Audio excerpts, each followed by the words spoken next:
wabarakatuh. Waalaikumsalam warahmatullahi wabarakatuh. Yang kami hormati Ibu dosen, Ibu Mazia Mazhabasya selaku dosen pengampu pada mata kuliah Etika Hukum Bisnis pada pagi hari ini, serta teman-temanku semuanya yang dapat hadir pada pagi hari ini.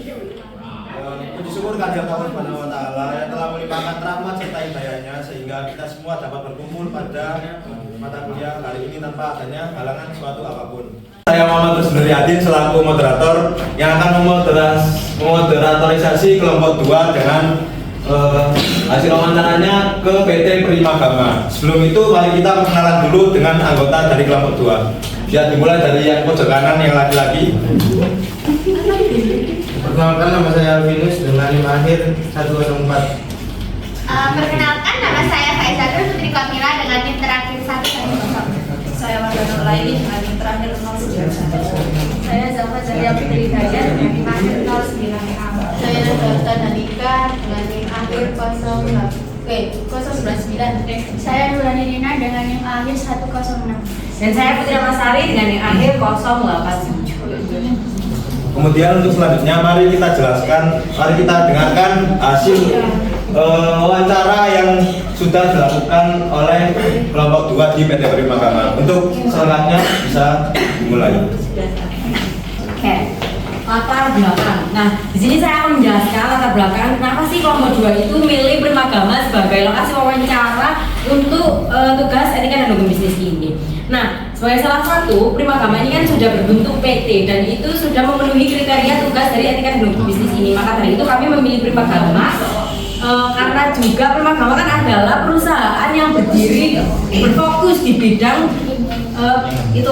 pendidikan. Dan aku tahu bahwa teman-teman pasti kan kelompok-kelompok lain ambil PT-PT itu pasti dari industri-industri yang lain gitu, dan jarang ada yang mau mengulik tentang etika dan hukum bisnis yang ada di perusahaan yang berfokus pada bidang pendidikan. Maka dari itu kelompok kami itu mengambil Primagama ini karena selain sudah berbentuk PT, Primagama ini juga sudah berdiri lama, lebih dari 30 tahun dan sudah tersebar luas di Indonesia, pastinya sudah profesional. Maka dari itu kelompok kami memilih Primagama untuk tugas wawancara di etika dan hukum bisnis.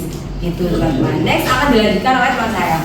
Selanjutnya yaitu ada tujuan wawancara ke Primagama sendiri. Ada 3 hal utama. Yang pertama yaitu untuk mengetahui strategi dan operasional Primagama, yang mana ini untuk memahami bagaimana Primagama dalam melayani menjalankan operasionalnya dan memasarkan layanannya di berbagai cabang sehingga bisa berkembang di banyak kota. Yang kedua yaitu untuk memenuhi tugas kuliah etika dan hukum bisnis. Wawancara ini merupakan tugas akademik etika dan hukum bisnis. Yang ketiga yaitu untuk meningkatkan dan melatih keterampilan dalam wawancara. Melalui wawancara ini kita dapat melatih keterampilan dalam komunikasi secara profesional dan membangun interaksi yang baik saat wawancara.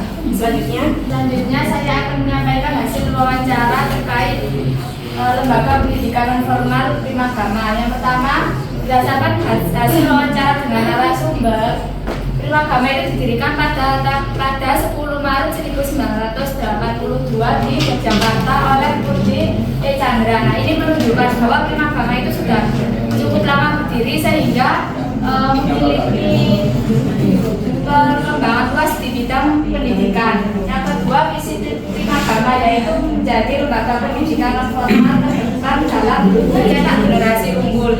Nah, visi ini menunjukkan komitmen Primagama dalam memberikan kontribusi nyata untuk memberikan kemajuan di bidang pendidikan. Yang ketiga, misi Primagama yaitu memberikan layanan pendidikan berkualitas, mendukung proses belajar siswa serta membentuk karakter dan prestasi siswa. Misi ini menunjukkan bahwa tujuan Primagama itu tidak hanya pada bidang akademik saja, tetapi juga pada perkembangan akademik siswa. Selanjutnya, hasil wawancara aspek operasional yaitu standar kualitas pengajaran di Primagama. Primagama ini telah berdiri selama 43 tahun dan dipercaya oleh masyarakat luas. Lembaga ini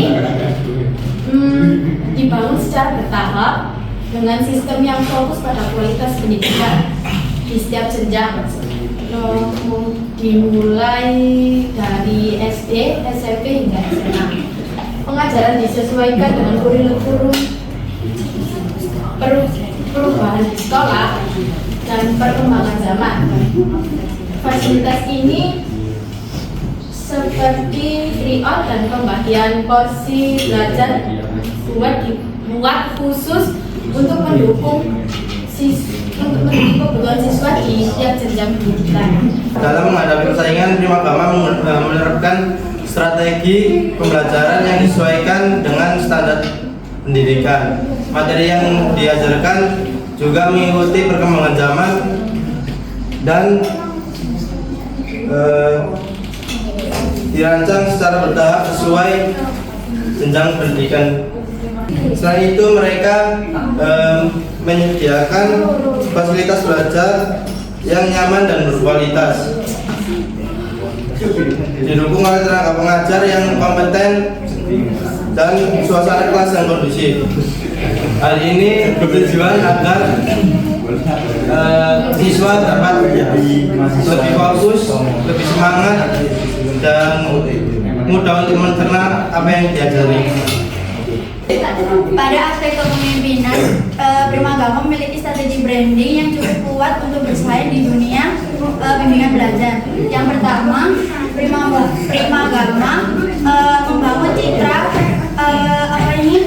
membangun citra bimbingan belajar yang terpercaya dengan cara menunjukkan kualitas dari produk dan fasilitas yang dimiliki, serta memberikan materi yang sesuai dengan kebutuhan siswa. Lalu termasuk juga materi khusus untuk persiapan masuk ke perguruan tinggi seperti UTBK dan jalur mandiri. Yang kedua, Primagama tidak hanya fokus untuk menyampaikan materi, tapi juga menciptakan suasana kelas agar nyaman dan menyenangkan. Tujuannya agar siswa merasa nyaman dan tidak mudah merasa bosan. Selain itu, mereka juga mendampingi siswa agar tetap fokus dan bisa mengejar ketinggalan materi yang dengan maksimal. Nah, selanjutnya kita akan masuk ke bagian promosi dari Primagama. Nah, Primagama ini lebih memanfaatkan sarana promosinya dengan cara digital atau dengan cara menyebarkannya di media sosial ya teman-teman.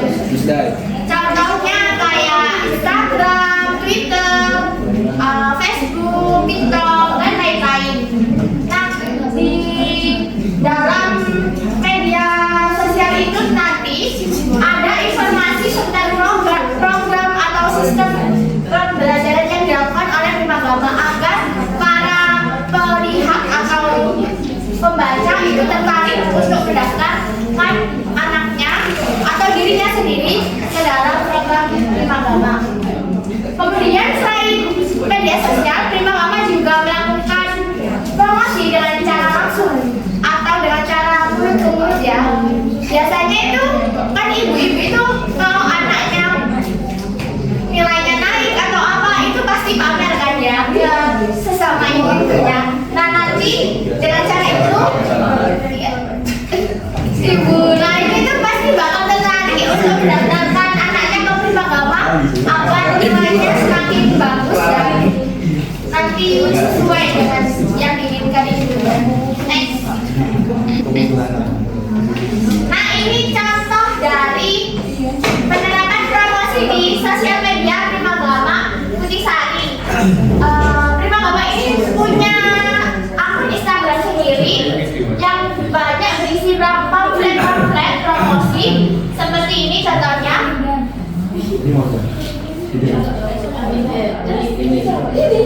Seperti ini atau ini ya teman-teman. Biasanya kita kan kalau lihat di Instagram atau reels Instagram itu kadang ada iklan kan. Nah, ini biasanya muncul saat iklan di Instagram atau TikTok. Selanjutnya, Oke. Saya akan menjelaskan juga aspek sumber daya manusia atau sistem kurikulum pengajar di Primagama. Jadi kan di Primagama ini kan tempat bimbingan les lisan yang berjenjang, ada jenjang SD, SMP, dan SMA, dan pastinya tenaga pengajarnya atau tenaga pendidiknya itu kan dari jenjang yang berbeda. Biasanya yang mengajar di tenaga pendidik itu kan S1 pendidikan. Nah, tapi di Primagama ini walaupun kalian S1-nya itu enggak pendidikan, enggak PGSD, PG atau pendidikan yang lain itu enggak apa-apa teman-teman. Boleh dari S1 manapun, prodi manapun itu boleh join ke sini, tapi dengan syarat kalian itu punya minat, punya bakat dan berpotensi untuk bisa mendidik anak gitu loh di setiap jenjang yang kalian mungkin mau ajar di situ. Nah, setelah itu rekrutmennya itu ada wawancara. Jadi atasan itu pasti mewawancarai calon tenaga pendidik dari mana, terus rubriknya kayak gimana. Setelah wawancara juga pasti ada kayak tes seleksi berkas dan tes tulis dan tes lisan sesuai dengan mata pelajaran di jenjang tersebut. Kayak misalnya kalian tuh mau join untuk ngajar SD, nah itu kalian pasti diseleksi berkasnya, diseleksi wawancaranya gimana, dan diseleksi ada tes tentang mata pelajaran yang ada di jenjang SD seperti itu. Jadi kalau misalnya Primagama itu kayak buka magang atau buka rekrutmen sebagai tenaga pendidik, kalian mau join, mau coba magang di situ bisa banget walaupun kalian itu nggak di S1 pendidikan. Yang penting kalian itu ada potensi dan bisa mengajar. Seperti itu teman-teman. Next. Adapun aspek hukum dan izin operasional Primagama sendiri ini beroperasi di bawah naungan Dinas Pendidikan dengan legalitas izin operasional sesuai dengan data pokok pendidikan atau Daposik dan struktur manajemen yang sesuai dengan aturan. Proses legalitas ini melibatkan koordinasi dengan pemerintah dan juga mengikuti regulasi pendidikan yang telah ditetapkan. Adapun tantangannya dalam izin karena Primagama ini bersifat franchise, izin setiap cabangnya berbeda-beda meskipun sudah ada izin di seluruh cabangnya, namun Primagama harus izin sesuai dengan wilayahnya masing-masing. Selanjutnya masih aspek SDM terkait struktur manajemen dan pengelolaan cabang Primagama. Dan dari hasil wawancara, struktur manajemen Primagama itu mirip dengan lembaga pendidikan lainnya. Struktur manajemennya itu sendiri pun terdiri dari kepala cabang, koordinator, bendahara, tim keuangan, tutor, serta tenaga pengajar. Hal ini menunjukkan bahwa pengelolaan SDM di Primagama itu cukup rapi dan profesional dalam menjalankan operasional cabangnya. Selanjutnya ada transparansi biaya pendidikan dari Primagama. Primagama ini menjamin transparansi biaya dan menetapkan tarif program yang berbeda sesuai dengan pendidikan. Biaya ini disampaikan secara jelas di awal dan dibayarkan bulanan. Sehingga orang tua atau siswa bisa memahami rincian biaya secara terbuka dan sesuai kebutuhan. Next. Nah, selanjutnya kita masuk ke kesimpulan ya. Berdasarkan wawancara yang telah kami lakukan, bisa disimpulkan bahwa Primagama Kutisari ini menunjukkan kepatuhannya terhadap prinsip etika dan hukum bisnis yang ada dengan cara mengutamakan transparansi biaya, proses rekrutmen yang adil, serta kepatuhan kepada regulasi pendidikan. Primagama ini juga tidak hanya berfokus pada keuntungan, namanya juga masuk ke ranah pendidikan ya. Jadi kita Primagama itu harus memiliki kualitas pelayanan dan juga tanggung jawab moral untuk mendampingi siswa agar dapat mencapai prestasi yang diinginkan. Lalu mencerminkan praktik bisnis yang etis dan juga sah. Saya dari kami. Ya, itu tadi adalah hasil wawancara yang dilakukan kelompok 2 di PT Primagama yang menurut saya sudah cukup mendetail ya dari segi operasional, segi SDM maupun dari aspek-aspek yang lainnya. Namun mungkin dari teman-teman sendiri ada yang masih belum paham ataupun ada yang masih ingin bertanya-tanya kepada kelompok 2. Dipersilakan untuk 3 orang bertanya serta NIM. Di belakang 097. Izin bertanya, apakah PT Primagama pernah menghadapi kasus hukum? Jika iya, bagaimana penanganannya? Terima kasih. Warahmatullahi wabarakatuh. Perkenalkan, nama saya Putri Diartika dengan NIM akhir 086. Izin bertanya untuk kelompok yang sedang berprestasi. berpresentasi. Jadi pertanyaannya bagaimana Primagama mengadopsi teknologi dalam proses pembelajaran. Terima kasih. Saya Muhammad Siswaluddin dengan yang terakhir salah satu ingin bertanya apa yang membuat tempat les Primagama ini yang berbeda dengan tempat-tempat les lain seperti GO, Literan dan yang lain-lainnya. Terima kasih. Baik, saya Putri Ramasari, perwakilan dari kelompok 2 akan menjawab pertanyaan dari Alia Oktavianti. Pertanyaannya itu, apakah PT Primagama pernah menghadapi kasus hukum? Jika iya, bagaimana cara pengenangannya? Nah, sejauh kami wawancara kemarin, bertanya-tanya soal hukum, itu kami nggak menemukan ya jawaban tentang Primagama itu pernah bertemu dengan kasus-kasus hukum seperti itu. Jadi, jawabannya Primagama itu nggak pernah ya, atau mungkin ada tapi nggak diceritakan kepada kami. Saya hanya bisa menjawab sesuai dengan hasil wawancara dan pertanyaan-pertanyaan yang pernah kami wawancarakan saja. Jadi nggak berani untuk menjawab lebih lanjut seperti itu. Jadi kesimpulannya Primagama ini nggak pernah ya mendapatkan kasus-kasus hukum karena pastinya Primagama kan sudah profesional, sudah menjadi perusahaan PT. Jadi pastinya berdiri sudah ada SOP-nya, ada izin-izin dari pemerintah soal pendidikan seperti itu. Apa kamu jawab? Ya, terima kasih. Nah, selanjutnya saya akan menjawab mengenai pertanyaan dari Kak Putri ya. Bagaimana Primagama mengadopsi teknologi dalam proses pembelajaran?